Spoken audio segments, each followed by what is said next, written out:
Jimmy Bach with my producer and my associate Chandler Holmes as we do episode 25. And today we're going to be talking about some items that we have and some new books and series that Cheryl has at the children's library downstairs. You can see it, they're lined up here. There's over 8,500 books. The children's library is open different times, so you need to go to the website. If you go to Cheryl's website at ShickshinnyHistoricalSociety.org, there's a place where it says chat with us, or you can contact her directly on her phone. Her phone is on that particular website to talk to her if you come. I encourage you get the younger kids to come to read, because it's been proven that younger kids who start to read earlier become better students in the end. And it's nice to be able to pick up a book and sit down and read it instead of having your electronics and sitting there and glued to that thing. You can put the book down, you can do it a couple chapters and stuff. But again, she has over 8,500 books. Karen Mazunke, the assistant executive director, is there as well. They do story times, bringing kids in there to learn some of the things and read books and stuff. And you can take out 10 books. You can have them for 14 days. There's no charge. This is a free library. The only thing that they ask is that you bring the books back within the 14 days or so. And if they're not there, there's a box outside. You can put these books in that box, and then they will return them and put them back on the shelf. Just ask you to return them in the same condition that you took them in. But it's nice. Please spread the word. It's a very nice thing for the community. And one example is a parent whose child reads a lot of books. And they were going to buy Barnes & Noble, and they would buy books, and they would be $10, $15, and she would read them once, and then they sit there. There, it doesn't cost you anything. You can just get the books, and all they ask is that you bring them back on time and in good condition. So if you want to make a donation to the children's library, you could do that as well. So I'm going to talk about a couple books that may be interested in for adults, and she will give these to adults. This is one that was very interesting to me, and it's called Early American Memories of a Coal Miner's Daughter.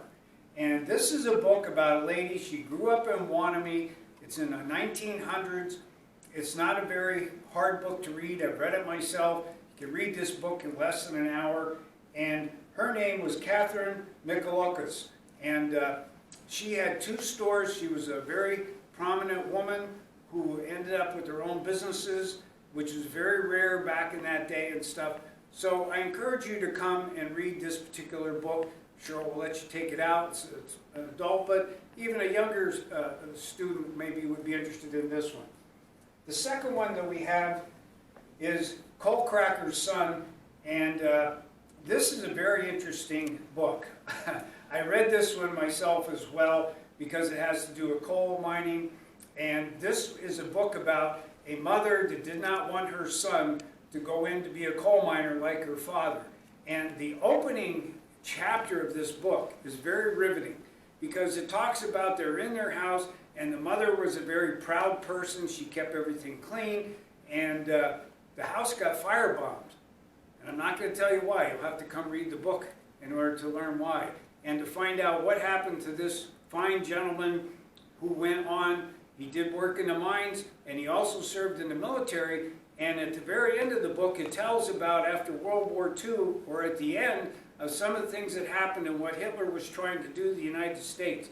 So I encourage you to come and read this book. The third book that I have is this one. This one is called The Lord Will Provide. This particular book is actually from my family, and it was my great-grandmother's actually, father was a minister. And this tells the story of this family growing up, him as a minister, and how they got paid with a sack of potatoes or a side of bacon, and the kids had to wear clothes that were sewn a couple times, but they were very happy in life and stuff. And the son ended up writing a book, and the father, Reverend Barker, his last place to preach was at the Rayburn Church. So this is an autographed copy that was given to my grandmother. It will be in the library downstairs. It's a very interesting book. It just tells the hardships that someone who believed in the Lord and just said the Lord will provide, and that's what he always told his wife when things got tough. So they went through many things. My great-grandmother's name was Tilly. She is in this book. It tells about her growing up. I do remember her as a young child sitting next to her on a couch at my grandparents' house. But this whole family is buried, well, not all of them, but a good part of them are buried up at the Pine Hill Cemetery. So it's a very interesting book, and again, I encourage you to come and read this book. The last thing that we have is given to us was this particular book, and it's WBRE. And the first thing you think of WBRE is the TV station. Well, guess what? They started out as a radio station. And in this book, there are pictures here of all the people that worked here at the different positions, what they did and stuff, and it was started by the Baltimore family. And one last thing that I forgot about, and I'm going to show this, is here's a photograph of, well, that's not it, I'm sorry. That's not it. So the other thing that we have for sale at the museum are these. And this is called Yaples Hotel, and there's some history along with this. And this is where Bonnie's building is, the upstairs gallery and the pizza parlor and stuff. And we have these on sale. You can come and get these. Some of these, we don't have lots of them. So I say to you, if you're very interested into them, contact Cheryl as soon as possible. And we can send these out to you if you live out of state. The second one is the train station that used to be in the upper end of town. Most people don't know that there was a train station here, but there was, and it continued with passenger service up until 1949. And then commercial service continued, and it was a very important part of the community of Shickshinny and the commerce of Shickshinny. And then the last one that I'm going to show you is this one. This was done by Sue Hand. We have a regular black and white picture here that I have blown up to see the details. And this gentleman is standing on Prospect Rock. This is where the White Rocks are across from the first Keystone Bank. It's called Stackhouse Mountain. And many of you may have seen Mr. Sutliff did a song called Shickshinny, I believe was the name of it. And it shows him standing on a white rock up there. And I believe it's not far from where this gentleman is standing in this picture. So these are things that we have to sell there. And then we also have what we call brandy wines. And these are ones that we have. And this is the Old River Church in Walpolapin. And it was founded in 1833. So this is one thing that we have for sale. We have the New Columbus Academy, if you're from out in the country. This on the back of these tells a little bit of the history of these they're called brandy wines.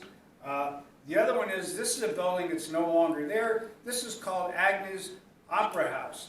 And this was used for graduations. They had boxing matches there. They had businesses there and stuff. And there was an auditorium there. They had plays there. And they even had a basketball game. Shickshinny High School played its first basketball game here. So this building was well used. It's no longer there, but you can get a copy of this building that's so historic for the area and stuff. And then the last one is one that we've talked about, the mining industry. And this is the Mackinac breaker. And that breaker ended in 1937. It was very prominent for years. There was a lot of men that worked there. We had pictures of the ferry, the men going across the ferry to get there when the bridge burnt down or got wiped out with ice. And so you have an opportunity to buy some great items at a very reasonable price and stuff. So you contact Cheryl, and again, these could be shipped out to you for a small cost as well.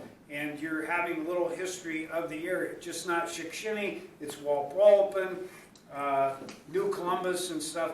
So there is a lot of history here, And as you can see, she has a lot of books. So this is Jimmy Bach, along with my producer and associate Chandler Holmes, signing off on episode 25. Don't forget, click the like button and subscribe. Help us get more people to come, and set up a tour to come to the museum.